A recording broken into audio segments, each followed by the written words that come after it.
Olá, boa noite. Este é o programa Conversas Cruzadas aqui na TV Com, canal 36 da NET e Via Max.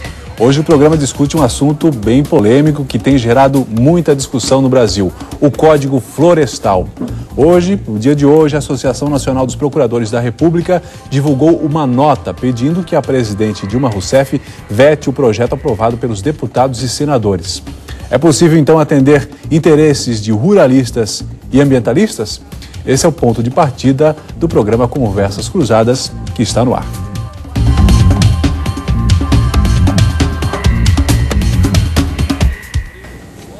E no programa de hoje nós temos os seguintes convidados: o juiz federal da Vara Federal Ambiental de Florianópolis, Dr. Júlio Schatzsnyder, Paulo Douglas, que é diretor executivo do Instituto Mangue Vivo, Guilherme Dalla Costa, que é advogado, Edson Silva, que é gerente da EPAGRE-CIRAM, Centro de Informações de Recursos Ambientais e Hidrometeorologia de Santa Catarina, e teremos também a participação do deputado federal Valdir Colato, do PMDB, por telefone. Ele é vice-presidente da Frente Parlamentar da Agropecuária. Você também pode participar do programa pelo e-mail conversas@tvcom.com.br. O programa ainda está no twitter.com/conversastvcom. Você pode também interagir através do portal de voz TV Com, ligando para o telefone 8401-0385. Basta digitar a opção 5 e deixar seu recado. No portal de voz TV Com tem um custo de uma ligação para celular e você não precisa colocar o código DDD 48 na frente. Conversas Cruzadas tem o patrocínio de Senge, em defesa do profissional da engenharia sempre. SPC, crédito, seu maior patrimônio, uma campanha do SPC Santa Catarina, e Queirstop, produtos escolhidos a dedo. Queirstop no Beira Mar Shop. Olá, boa noite a todos. Paulo, vou falar com o senhor, mas vou falar primeiro com o Edson. Edson, essa lei tem gerado muita polêmica desde o início. Hoje ela está para ser aí sancionada pela presidente, tem 15 dias, né? São 15 dias úteis para que ela vete. Isso vai ser até semana que vem. Até semana que vem ela tem que decidir se veta ou sanciona até tacitamente, né? Se ela não se expressar. Por que ela tem gerado tanta polêmica? Quais são os pontos mais gritantes aí que têm causado tanta discussão? Boa noite, Francis. Boa noite aos telespectadores. Boa noite aos demais convidados. A proposta do Código de alteração do Código Florestal tem gerado polêmica, basicamente nas últimas semanas, em virtude do texto que foi inserido novamente agora na Câmara dos Deputados. Esse texto já havia sido apreciado pelo Senado, né, após sair da Câmara em 2010, foi a apreciação do Senado em 2011 e agora retornou à Câmara dos Deputados para apreciação dos pontos que haviam sido incluídos pelos senadores. E nesse trâmite, o relator incluiu alguns pontos que já haviam gerado polêmica, dentre eles a questão da anistia, a multas e também a extinção de punibilidade para aqueles que haviam desmatado e efetuaram desmate e corte de vegetação até julho de 2008. Então, esse é um ponto que tem sido bastante controvertido.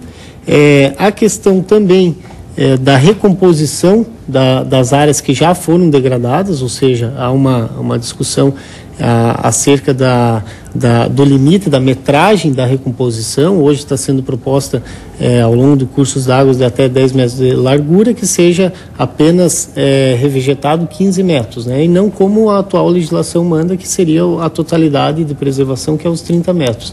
Então, esses pontos que giram em torno da anistia a infrações administrativas e crimes ambientais que ocorreram, né, gera muito debate com a classe ambientalista, né, se contrapondo aí ao que a bancada ruralista propôs, né, na Câmara dos Deputados agora. Paulo, que é diretor executivo do Instituto Mangue Vivo, essa anistia aí não é um cheque em branco aí para quem quer não cumprir aí com as leis ambientais? Como é que vocês observam essa parte específica do Código? Boa noite a todos, boa noite os telespectadores, boa noite, os amigos aqui convidados da mesa. O Código Ambiental, da forma que ele foi aprovado, ele tende, na nossa opinião, a ser vetado na sua totalidade pela presidente Dilma por duas razões. Uma, a anistia, ela beneficia o criminoso, aquele que descumpriu a lei ambiental de 2008 para trás. E desrespeita quem cumpriu até hoje, né? Que é um cumpridor das leis, ou seja, desrespeita aquele que vem cumprindo as leis e anistia, ou seja, perdoa aquele criminoso ambiental. Então, o código veio com um erro gritante que foi aprovado, inclusive, no Senado, que é nossa área, na área de manguezal, por exemplo. Absurdamente, o governo, com o novo código, ele permite que 35% do manguezal possa ser utilizado para a produção de fazendas de camarão, por exemplo, né? Então, antigamente isso não era proibido, não era permitido. Com o novo código, ele está no artigo 12, ele passou, quer dizer, um retrocesso, em vez de aumentar o ecossistema manguezal, que é o berço natural, né, do meio ambiente, do ecossistema. O novo código, ele permite que se 35% seja utilizado, quer dizer, 10% na Amazônia e 35% nas demais áreas. Demais áreas é o Brasil inteiro que vai ser os manguezais vão poder ser utilizados para produção de indústria. Então, um completo absurdo no nosso entendimento, e isso aqui é um dos artigos que provavelmente vão ser vetados pela Atualmente é a nossa torcida. Sim, atualmente é proibido. O manguezal é intocado. É intocado. Com essa medida, ele vai poder ser utilizado 35%. Você acredita que vai ter prejuízo aí em termos de ecossistema? Vai matar 35% do berçário natural. Então, o ecossistema manguezal é um ecossistema que deveria ser protegido na sua totalidade. E com o novo código ele já perde 35% de arranque. A previsão nossa é que 190 mil hectares de manguezais no Brasil vão ser degradados se esse código, se for promulgada a lei da forma que está. Edson, esse novo código, o texto como está hoje, ele muda muita coisa na vida do agricultor catarinense ou não? Na verdade, assim, eu acho que a polêmica se deve talvez a diversos interesses envolvidos, né? Desde empresas relacionadas com a competitividade da agricultura brasileira, a má interpretação, talvez uma leitura enviesada da própria lei, né? Eu acho que compromete pouco a questão da anistia. Eu não sei se é realmente uma anistia, porque ela permite trocar o crime ambiental, uma punição, por recuperação de áreas degradadas, né? Então, é uma permuta, na verdade, né? Então, uma série de interpretações que são dúbias, assim, que se vende para a mídia, que vende para a sociedade, uma postura bem, não muito condizente com o que está escrito na lei, né? Eu acredito que altera pouco o meio rural, cria alguns fatos novos, mas, no geral, cria, por exemplo, o fato novo de ter a cota verde, né, que tu pode compensar a tua degradação pagando ou alugando uma outra área de recuperação, e alguns fatos novos, assim, que a lei permite avançar. Ou regredir, dependendo do foco que tu dá. Doutor Júlio, e essa lei vai trazer algum tipo de insegurança jurídica ou na prática, para o agricultor catarinense pode não mudar muita coisa, mas no judiciário, como é que vocês já preveem o cenário futuramente? Esse é o primeiro aspecto que a gente tem que levar em conta, no caso do Poder Judiciário especificamente, é que nós trabalhamos com o futuro, né? Nós trabalhamos para o futuro, mas em relação a fatos passados. Então, essa nova legislação, se aprovada, ela não vai gerar imediatamente nenhum processo. Não, assim, aprovada a lei, amanhã nós vamos ter um processo. Talvez até tenhamos uma eventual ação direta de inconstitucionalidade no Supremo Tribunal Federal, de alguns pontos, ou de toda a lei, não sei. Isso vai depender da avaliação que se fizer por algum legitimado para ajuizar esse tipo de ação. Agora, como nós estamos trabalhando, a lei trabalha com esses fatos já ocorridos, né, principalmente esses pontos mais polêmicos de anistia e compensação ambiental, como foi já dito aqui pelo colega, nós teremos aí uma série de problemas relacionados a isso. Por quê? Porque vão gerar demandas. Por exemplo, pessoas que já praticaram ilícitos, elas vão ter que se adequar a essa nova legislação. Eventualmente novos processos surjam. Tá? É algo que realmente não se pode dizer com certeza. Mas um aspecto que eu gostaria de deixar bem claro aqui, que eu vejo no meu dia a dia do trabalho da Vara Ambiental, onde eu já estou há quase 5 anos, mas também é uma realidade que eu já vivia também em outros lugares onde eu jurisdicionei. Nós temos que ter nós temos que enxergar a realidade da fiscalização ambiental, né? Porque hoje o que acontece? O principal problema do meio ambiente e em geral da atividade do Estado nesse aspecto de fiscalização é a deficiência da fiscalização, né? Não porque o fiscal não trabalhe, é que a fiscalização, especialmente a fiscalização ambiental, eles não têm estrutura para coibir integralmente todo tipo de infração que existe e acontece, está acontecendo agora, aconteceu ontem e vai acontecer amanhã, né? Ou seja, não há um investimento maciço do Estado na fiscalização. Isso é o mais preocupante, porque talvez tudo isso aqui, né, seja uma cortina de fumaça, né? Ou seja, nós vamos ter uma aprovação de uma lei nova em geral, não houve muita alteração com relação às áreas de preservação permanente, né, com exceção do que o Paulo acabou de dizer, mas em geral, pelo que eu pude notar, tudo praticamente fica como está, né?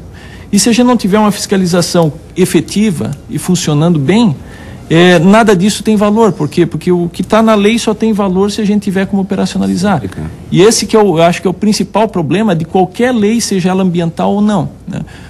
Eu sempre gosto de dar o exemplo da legislação de trânsito na rua Altamiro Guimarães, ali na descida ali do shopping. Antes era proibido estacionar do lado esquerdo, né? Agora eles inverteram, é proibido estacionar do lado direito ou vice-versa, não sei. Eu só sei que a gente passa por ali e o pessoal está estacionado dos dois lados. Né? Então como é que se evita isso? Ou como é que se coíbe isso? Tem que ter fiscalização, né? Então a pessoa tem que saber que se ela estacionar o carro ali, vai vir um guincho e vai levar, né? E ela vai se incomodar, porque ela vai ter que ir lá no depósito, vai ter que pagar a multa, vai ter que pagar a diária do depósito, vai ter que pagar o guincho para daí retirar o carro. Da próxima vez ela não vai mais. Com a fiscalização ambiental é muito pior, por quê? Porque nós não temos essa fiscalização ostensiva, né? Tem a polícia ambiental. Não, exato, mas o problema é o seguinte, eles não têm estrutura, a estrutura necessária para resolver a maioria dos problemas. Hoje, eu acredito que o que a fiscalização ambiental consegue coibir deve ser em torno de, no máximo, aí 10% ou 15% do que efetivamente acontece. Mas aí o senhor entra num assunto que o que a gente vem debatendo na mídia já há bastante tempo, que no Brasil lei não falta, né? Exato. O que falta, na verdade, é fazer se cumprir a lei. Vocês, mesmo assim, o senhor está prevendo aí um cenário futuro de que, independente de como essa lei vier a ser aprovada, tenha dificuldade de se fazer cumprir efetivamente pela força do Estado. Eu diria que se nós mantivéssemos o código que nós já temos e investíssemos maciçamente na fiscalização, né, nós preservaríamos muito mais do que com qualquer lei, qualquer emenda constitucional, qualquer outra norma. É verdade. Do contrário, nós vamos correr o risco de, daqui a alguns anos, uma nova legislação para voltar a anistiar os casos que não cumpriram essa atual legislação.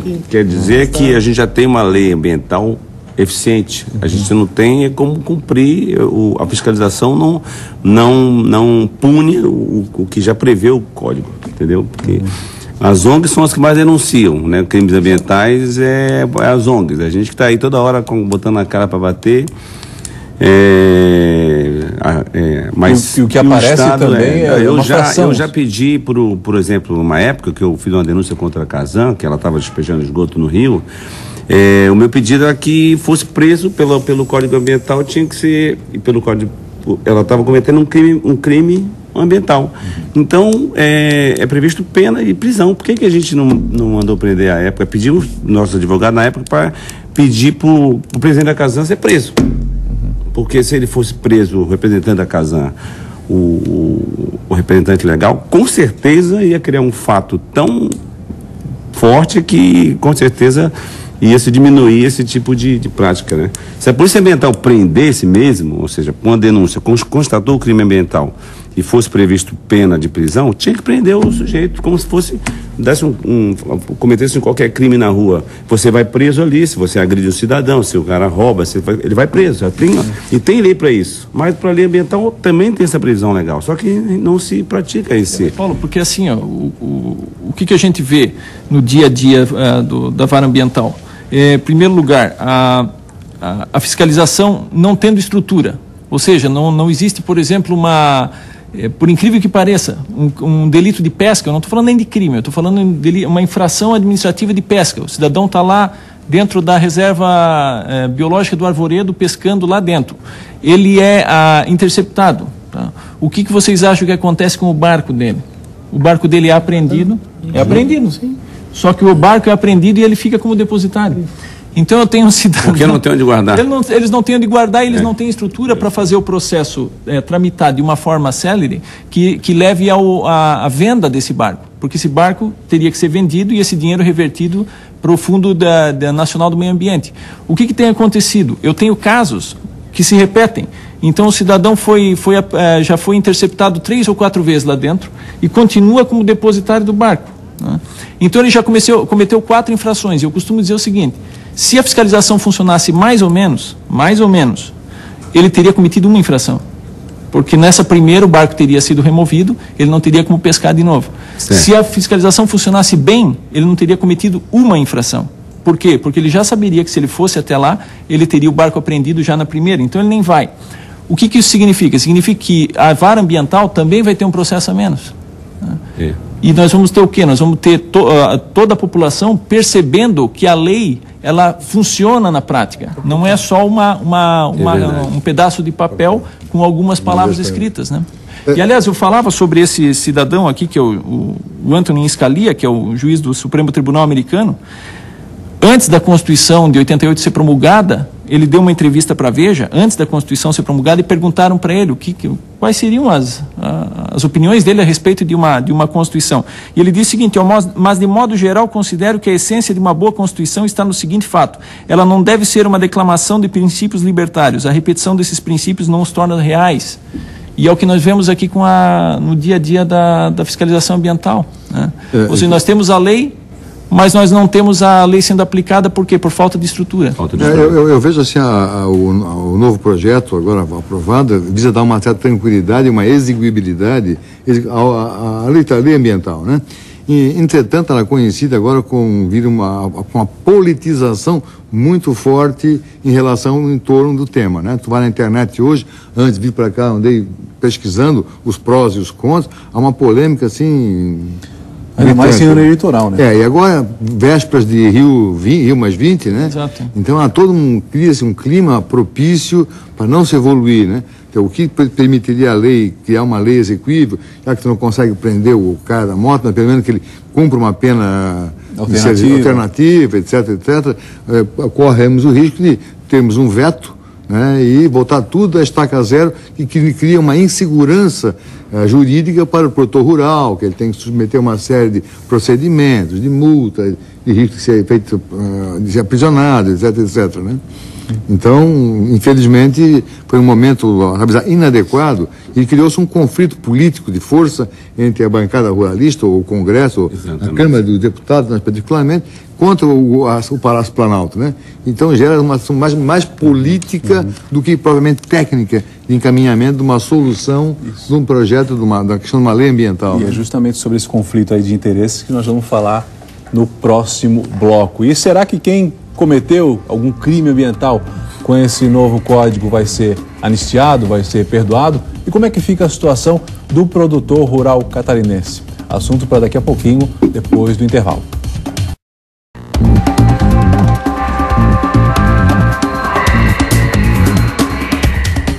Olá, voltamos com o programa Conversas Cruzadas e o assunto de hoje é o novo Código Florestal. Código que está prestes a ser sancionado ou vetado pela presidente Dilma Rousseff. Nós estamos ao vivo por telefone com o deputado Valdir Colato, teve um probleminha na ligação, vamos tentar novamente, daqui a pouco nós vamos conversar com o deputado federal Valdir Colato, do PMDB. Guilherme, um dos pontos polêmicos é essa questão da anistia, que quem cometeu eu queria que, até para o pessoal entender um pouco melhor, como é que fica essa questão da anistia com quem descumpriu com alguma irregularidade do antigo código, que é um ponto polêmico aí que está dividindo opiniões. Esse é um capítulo que trata no Código Florestal, que fala da regularização das áreas das áreas consolidadas em áreas de preservação permanente. Então, aquelas atividades que são consideradas pelo Código atividades agro-silvo-pastoris, que são atividades agrícolas, de pecuária, que utilizam a área de preservação permanente e que utilizaram até 22 de julho de 2008, data essa, por que escolhida pelo Código? Foi uma data que entrou em vigor o decreto 6514, que é o decreto que trata das sanções administrativas em matéria de meio ambiente. Então, foi fixado essa data, ou seja, anteriormente a essa data, quem praticou atividades que suprimiu vegetação em área de preservação permanente ou desmatou, não estaria suscetível a ser aplicada uma multa ou uma penalidade administrativa, que é a penalidade fixada pelo decreto 6514. Então, essa seria um abrandamento que a lei florestal agora estaria dando para aquele que já estava lá na área, que já efetuou aquela interferência. E também trata de possíveis crimes ambientais, que foi regulado pela Lei 9.605, a Lei de Crimes Ambientais, que decorre também de atos praticados, ou seja, corte de vegetação, supressão de APP, são atividades consideradas passíveis de penalização de crime ambiental. Então, também estariam extinguindo a punibilidade em caso de recuperação desse dano. Ou seja, o agricultor ou o infrator teria que se inscrever, como a lei determina, num cadastro de regularização ambiental, que a lei cria, o CRA, e após esse cadastro ele terá que praticar um programa de recuperação ambiental. E a partir de cumprido esse programa de recuperação ambiental, ele estaria então isento dessa aplicação da penalidade e das infrações administrativas. Ok. Bom, agora nós vamos tentar novamente conversar com o deputado federal Valdir Colato, que está por telefone. Boa noite, deputado federal. Boa noite. Boa noite, tudo bem? Deputado, o que o senhor achou desse texto final aprovado pela Câmara, que está sendo analisado agora pela presidenta? Na verdade, a Câmara dos Deputados aprovou o relatório, já que o projeto original era da nossa autoria na Câmara, e foi ao Senado, e o Senado modificou, voltou à Câmara, e a Câmara retomou o projeto inicial que tinha aprovado, que é a consolidação das áreas ocupadas, e também o artigo 1º que dá o poder concorrente para os estados fazer a sua legislação. Então a modificação, na verdade, tão propalada, foi feita pelo Senado, não pela Câmara. Nós mantemos 94% do relatório, projeto aprovado no Senado, e não houve uma concordância da Câmara que o projeto do Senado seria aprovado pela Câmara. Essa conversa dos senadores não fecha, não há interlocutor da Câmara que fez essa discussão e aprovou essa discussão. Então, na verdade, foi mudado, a Câmara manteve aquilo que já tinha votado. E foi isso que foi a grande discussão das áreas consolidadas e que nós entendemos que Santa Catarina começou esse projeto no Código Ambiental Catarinense, foi aprovado, o modelo foi levado a Brasília por nós, e que é exatamente o respeito da Constituição, artigo 24, que determina que os estados têm o poder concorrente e a União limitar-se-á fazer normas gerais. Foi essa a proposta que nós fizemos, até porque o Código de Santa Catarina é um código que está valendo, está com uma guia no Supremo Tribunal Federal, o Supremo não se manifestou, e deve estar aguardando a decisão do Congresso Nacional para depois, então, tomar alguma decisão. Mas hoje, em Santa Catarina, vale o Código Ambiental catarinense, né? O doutor Júlio pode até confirmar isso, né? E até que o Supremo não decida, mantém isso aí. Então essa é a proposta que foi levada ao Congresso Nacional e a grande discussão que nós queremos manter para que cada estado faça tecnicamente e cientificamente, como o doutor Edson que está aí sabe, que Santa Catarina tem mais de 40 anos que tem um programa Microbacias, que gastou em torno de 500 milhões de dólares já, exatamente planejando a ocupação territorial das propriedades, onde você faça a questão econômica, ambiental e social. E nós estamos jogando por terra todo esse trabalho, que é um modelo de Santa Catarina, da pequena propriedade, onde 95% é menor de 50 hectares, em que nós, aplicando o código atual, a legislação que é de 1965, que não tem tecnologia, não tem modernidade, nós estamos inviabilizando 80% das propriedades de Santa Catarina que estão em APP. No Brasil, o Ministério da Agricultura diz que é 85 milhões de hectares. O Ministério do Meio Ambiente diz que é 33 milhões de hectares que estão em APP e reserva legal ocupados por agricultura e pecuária. E agora a própria Embrapa, que são 11 milhões e 600 mil hectares que são ocupados por pequenas propriedades, que vai atingir 4 milhões e meio de propriedades. Então é disso que nós estamos discutindo. Nós temos que buscar a realidade do futuro, que são as permanentes, e a transitória, que é o passado. Nós temos que consertar o passado. E é essa proposta que a gente fez. Eu, como engenheiro agrônomo, tenho a obrigação de fazer isso, orientar bem. Antes de tudo, de ter opinião política, tem que ter opinião técnica, e é essa proposta que nós levamos ao Congresso Nacional, que foi votado na Câmara, e agora está se falando aí que vai ser votado. A questão da anistia, tem que deixar bem claro, que é o decreto 7029 do presidente da República, Lula, que colocou mais ambiente, que não funcionou e que incorporou em todo o projeto do Aldo Rebelo, que foi da Câmara. A anistia não existe conversão, reconversão das multas em recomposição ambiental. É isso que foi feito. Então, não é uma falácia falar em anistia, porque realmente não existe anistia. Hoje, você pagando a multa, dando um carro para a polícia ambiental, acaba o crime ambiental. Não, nós estamos fazendo que o crime ambiental seja compensado na natureza, compensando a questão do meio ambiente. É isso que está sendo feito, então não há anistia nenhuma. As pessoas acham que não estão bem ao par do que diz o projeto, qual é que são realmente a redação dos 87 artigos do Código Florestal. O senhor acha que, de maneira geral, os produtores catarinenses, nesse momento, estão satisfeitos com o texto atual? Qual é a receptividade? Nós fizemos o texto mantendo as áreas consolidadas. Por que nós fizemos o texto mantendo as áreas consolidadas? Porque dentro da questão da legislação concorrente, nós, deixando as áreas consolidadas, iríamos fazer, então, a consolidação através do Estado e do município. Aliás, nós aprovamos a Lei Complementar 140, que dá competência para o município, o Estado e a União, dependendo do tipo de questão ambiental que tem que ser tratada. Então, essa competência tem que ser transferida. Na verdade, aí, François, é uma discussão de poder.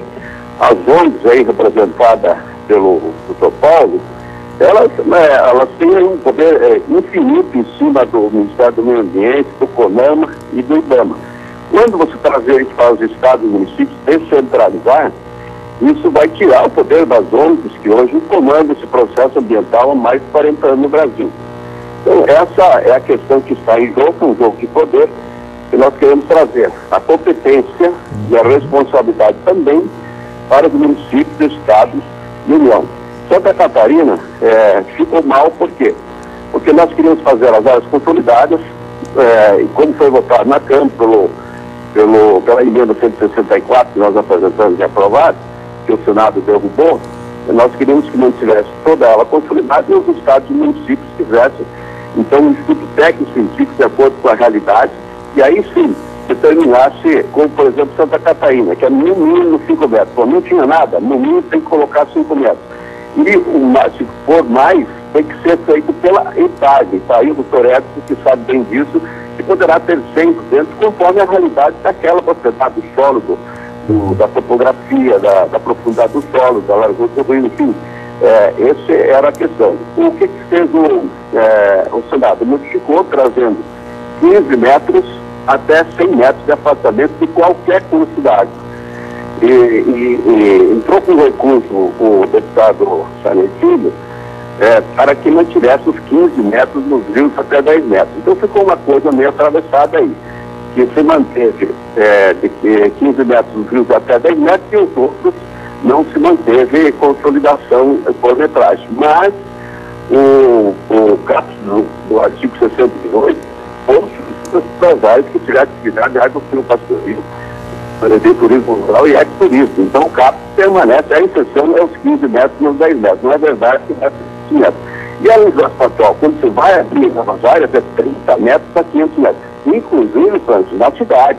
O artigo 4º do Código Florestal, da Lei 4.771/65, que foi mantido, e diz, será a depressão do manejo urbano e rural, cursos d'água até 10 metros, 30 metros a 500 metros, 45 graus de profundidade, tanto de morro e encosta. Isso é a precaução. Então, não é justo que você mantenha área consolidada com casas e prédios em cima do rio, na cidade, e na área rural você tem que afastar os agricultores que estão há centenas de anos ali já por tradição. Nós temos que fazer um programa de recuperação e assim é feito.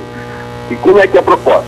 Você faz que é o cadastro ambiental rural, que é um raio-x, uma declaração do produtor, com o levantamento topográfico, com a PP reserva legal, com a composição, raio-x aproximado, manda para o órgão ambiental municipal e estadual e federal, e esse faz análise e faz um PRAC, o plano de regulação ambiental, diz o que tem que ser regularizado e consertado. O agricultor tem que assinar um termo de compromisso, um título executivo extrajudicial. O doutor Júlio sabe o que é isso, né? E aí o agricultor tem que cumprir aquilo ali sob pena de estar em crime ambiental e não respeitando a lei. Mas isso é expulsar os agricultores do campo, e é isso que nós estamos falando, porque a produção de alimentos precisa ser mantida, com certeza, e nós temos aí uma dificuldade imensa de manter esse agricultor no campo, não é por acaso que hoje nós só temos 15% dos produtores no campo e 85% da cidade. Só para você ter uma ideia, a população nos últimos 50 anos triplicou.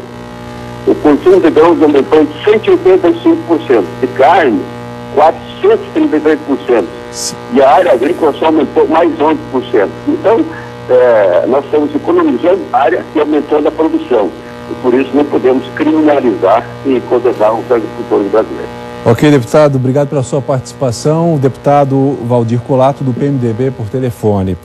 O deputado falou ali sobre a história dos 15 metros. Isso mudou também com a legislação? Aqueles 15 metros que você tem que deixar de uma margem a outra do rio? Teve uma mudança, Edson? Não, fica 15 de cada lado, não altera muito, né? Porque dá 30 metros no final. Permaneceu então? Permaneceu igual, exato. Permite na área consolidada recuperar com práticas mais sustentáveis de manejo, de agricultura menos utilizadora de insumos, enfim, ecoturismo, essa coisa pode ser recuperada, né? A EPAG que tem acompanhado aí os agricultores, principalmente a agricultura familiar no interior do estado, como é que está esse cenário? O pessoal respeita ou... Não, agora assim, há uma forte tendência de ser acatado, né?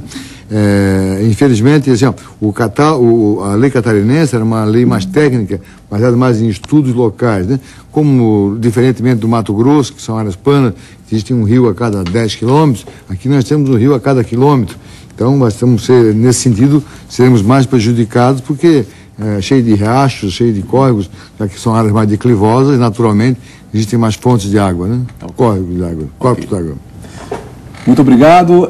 O nosso assunto hoje é Código Florestal. Vamos num breve intervalo e voltamos daqui a pouquinho.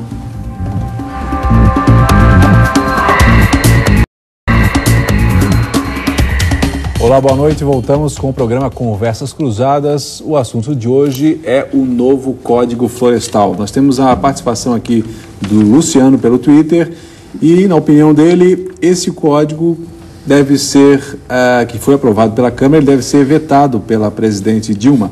Avanço sim, abuso pró-agronegócio não. Vocês acham que esse código, da maneira que ele está, ele beneficia mais o agronegócio, a agricultura familiar, está equilibrado ou não? Qual é a tua opinião, Guilherme? A minha opinião é que esse código ele começou a ser construído em 99 e durante essa década praticamente o Brasil se tornou, já tinha essa vocação, mas se tornou ainda mais uma potência agrícola, e inevitável que pressões de setores econômicos foram feitas e foram embutidas dentro dessa proposta, e o código é essencialmente trabalhado com uma visão de expansão da fronteira agrícola, com remediação de problemas que houveram no campo, em questão de desmatamento, e se esqueceu muito de trabalhar questões no meio urbano, onde não foram contempladas APPs urbanas, o distanciamento de curso d'água em áreas urbanas, ou seja, o código está bastante voltado à questão rural. Tanto é que trata de questões rurais. Não, isso eu posso garantir, porque eu acredito que mais de 90% dos processos que nós temos lá na vara ambiental... É rural. Não, é questão urbana. Questão urbana. Questão rural é limitadíssimo. Nós temos pouquíssimos processos. Nós teremos sérios problemas acredito, e vamos continuar à mercê de interpretações do judiciário e necessitando de que o judiciário seja a voz para dizer qual é a aplicabilidade da lei, porque temos hoje dificuldade em termos de aplicação em áreas urbanas do Código Florestal atual. Ou seja, nós temos uma série, e isso é um entendimento já pacífico do Tribunal de Justiça de Santa Catarina, de que em áreas urbanas aplica-se a metragem determinada pela lei do parcelamento do solo, 15 metros de distância, e não o Código Florestal. O Tribunal de Justiça de Santa Catarina tem repetidamente, em vários julgados, dito que em áreas rurais aplica-se o Código Florestal e em áreas urbanas a lei do parcelamento do solo. Essa tem sido a interpretação majoritária. Uma queixa que há no meio rural é que assim, a lei considera as cidades como áreas consolidadas. O cara faz um prédio, como existe, na beira do rio, e tu não vai desmanchar o prédio. O agricultor tem que recuar 10, 15, 20 metros. Para censo também. Porque não, área consolidada, esquece o debate, não tem debate isso. O debate da agricultura, por sua vez, é um setor uma faca, né? Eu, dando uma contra-opinião dele, eu não vejo assim o que procura-se com o novo código, dá uma segurança jurídica de encaminhamentos à questão da produção rural, né? Não favorece assim não estimula o desmatamento. Pelo contrário, por exemplo, agora você pode incorporar as APPs à tua área de incorporação, desde que não ocorra desmatamento. Tu pode aumentar a tua área de preservação, incluindo beira do teu riachinho que tem na tua chácara lá, tua fazenda, soma com os 20% que tu tem na propriedade, mas não te permite tu desmatar equivalente à área na área de proteção já averbada, né? Então ela não estimula o desmatamento, ela cria uma certa estabilidade jurídica que leva à produção agrícola. E não esqueçamos, como ele lembrou muito bem no início dessa conversa, desse bloco, a questão da competitividade agrícola, né? Que é uma série, tem muitas, pode ser uma visão paranoica da década de 80 ainda, como histórico do gênero, mas das pressões das grandes corporações, em relação à agricultura brasileira, que hoje é um forte competidor mundial, né? Hoje o Brasil, basicamente, o superávit... exportador... hoje o grande superávit brasileiro é a exportação de commodities, que é minérios de ferro e agricultura, né? Então, claro, que nós não sejamos inocentes que ocorrem essas pressões. Nós temos muitas... Pode ser a visão anacrônica, mas nós temos muitas empresas de fora entendendo essa briga por mercados. Querem investir aqui, mas querem esperar também. E há uma competição pelo mercado da China, mercado europeu e não sei o quê. Mas querem pressionar a nossa legislação para criar barreiras ambientais e sanitárias, etc, etc.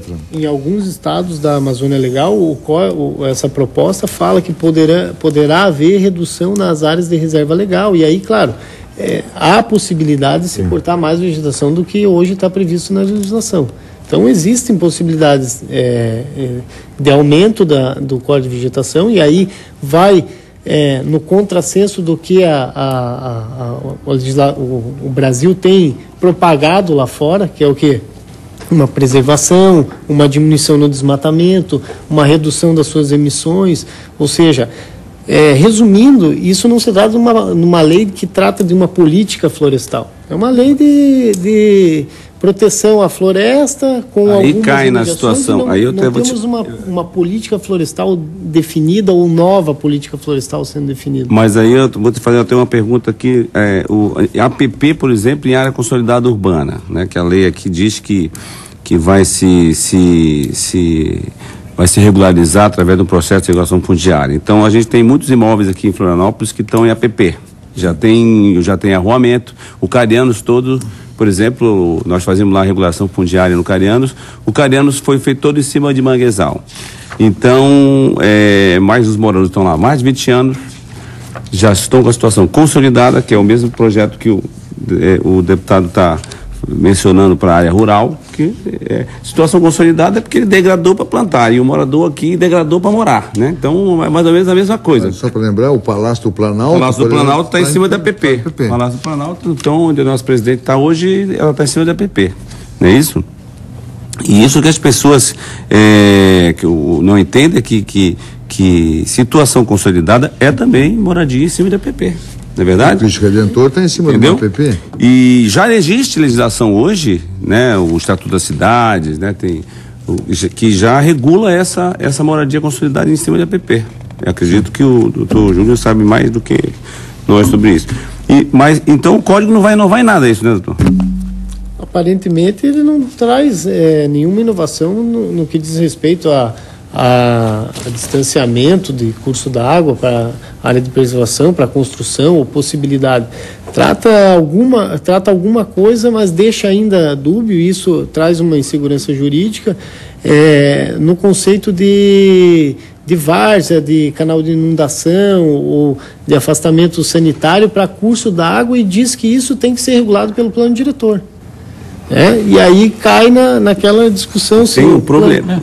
Problemão. Qual lei o plano diretor vai obedecer? A lei do parcelamento do solo ou a nova legislação? Existem julgados do Tribunal de Justiça de Santa Catarina declarando constitucional leis de municípios, planos diretores que tratam de 15 metros. Mas, afinal de contas, com esse novo Código Florestal, vai diminuir ou não a área de preservação permanente? Não, mas daqui a pouquinho, depois do intervalo, a gente volta. É só um minutinho.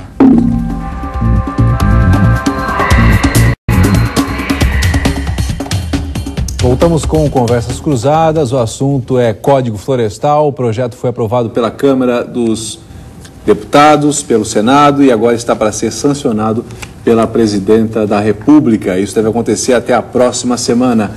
Vocês acreditam que vai ter veto aí? Minha opinião é que o código vai ser votado na sua totalidade, porque veio vetado, vai ser vetado na sua totalidade em razão de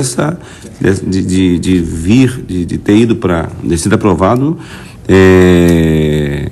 de forma que não houve aquele consenso, né? O próprio deputado acabou de falar que o texto original saiu da Câmara, foi para o Senado votou, eles voltaram com o texto original, que era o primeiro. Quer dizer, na realidade há um conflito entre a Câmara e o Senado, que quem perde mesmo é o código, é a população, porque se tornou um embate político aí de grande força, né? Que o código está no meio dessa briga entre governo e oposição dentro do Congresso Nacional, e o código mesmo ele está sendo deixado, a meu ver, de lado para ver quem vai ganhar um embate político. Então, nós torcemos que esse código seja vetado na sua integridade e seja refeito com quem entende do assunto e que atenda a todos os lados de forma mais coerente. Você acha, Edson, que hoje ele não beneficia Santa Catarina? Não, eu acho que beneficia, permite a gente avançar alguns pontos, temos que adequar a nossa lei a ele, mas enfim, permitiríamos avançar. Eu acredito que haverá, a própria mídia está anunciando que haverá alguns vetos, né?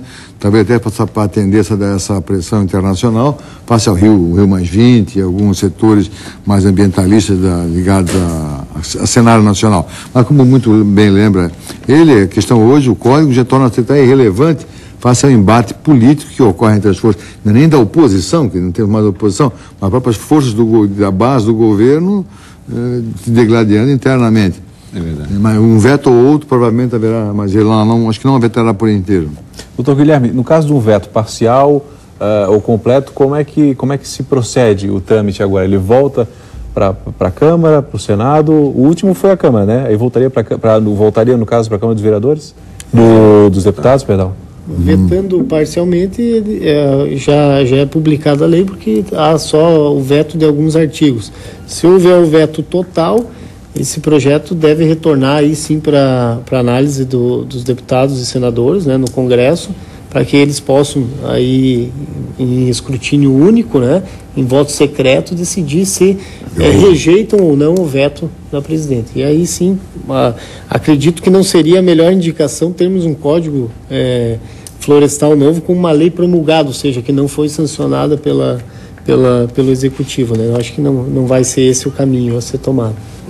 Doutor Júlio, na opinião do Judiciário, o que seria melhor? Olha, francamente, eu não estou falando por nenhum colega, eu estou falando por mim. Certo. O melhor é investimento maciço em fiscalização, né? Quando nós tivermos isso, mesmo com uma lei ruim, nós vamos ter uma lei sendo obedecida e o meio ambiente sendo preservado. Enquanto a gente não tiver uma fiscalização efetiva, um investimento claro do governo, tanto estadual, federal e municipal, nessa área, pode aprovar a lei que quiser, que nós não vamos ter muita alteração na realidade. Na sua opinião, então, o que o Judiciário sente mais é a efetiva aplicação dessa lei. Exato, por parte do Estado. Exatamente. A impressão que a gente tem é que a área de preservação permanente vai reduzir, mas isso a gente já discutiu, né? Não reduz a área de preservação permanente com esse novo código. Né? Não reduz, mas se cria perdoa-se quem já invadiu, né? E cria-se normas para as que já estão existentes, com alguns facilitadores, né? Que acaba que é você poder somar ela para algumas situações. E aqui na nossa área aqui, que é o manguezal, esse aí perde muito com esse novo código. Foi uma agressão, 35% de permissão para ocupação de indústrias que podem, as fazendas de camarão vão se multiplicar pelo Brasil inteiro e todas elas encostadas nos manguezais, porque agora tem, se for aprovado como está aqui, 35% dos manguezais vão poder ser utilizados para produção. Eu gostaria de agradecer a participação de todos aqui nessa noite. O assunto ainda vai se estender na mídia até semana que vem, até o dia em que a presidente vai ou não vetar esse projeto novo Código Florestal. Lembrando que o programa reprisa amanhã ao meio-dia. Conversas cruzadas, quem decide e tem opinião, assiste. Eu volto amanhã. Até lá.